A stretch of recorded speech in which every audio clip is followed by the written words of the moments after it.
Halo, selamat datang di channel Belajar Bentar. Sekarang kita akan belajar memberikan password pada dokumen kalian di Microsoft Word. Untuk bisa menggunakannya, pertama kalian pilih file menu, setelah itu kalian pilih protect dokumen, kalian klik, dan di sini kalian pilih encrypt with password. Dan di sini tinggal kalian berikan password. Jangan lupa, di sini ada bacaan, jika kalian kehilangan atau lupa password, kalian sama sekali tidak akan bisa mengembalikannya. Kalian harus mengingat password yang kalian gunakan, atau lebih baik kalian menyimpannya di kertas. Tentunya yang namanya password jangan sampai ketahuan sama orang lain. Dan di sini ada bacaan lagi, ingat bahwa password adalah case sensitive.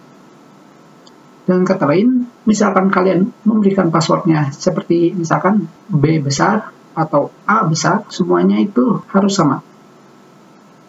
Sekarang kita klik OK. Kita sekarang disuruh memasukkan password kembali.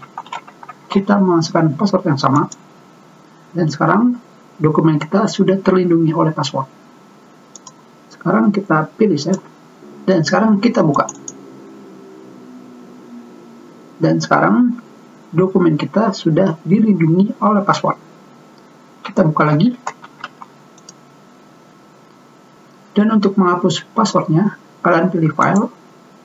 Kalian pilih lagi protect dokumen. Dan di sini kalian pilih encrypt with password. Dan di sini pada bagian passwordnya hanya perlu kalian delete atau hapus seperti ini. Dan kalian pilih OK. Dan dokumen kalian sudah tidak memiliki password lagi. Sekarang kita close dan kita save, jangan lupa. Dan kita buka lagi. Sudah tidak memiliki password. Kita sudahi pelajaran kita. Terima kasih.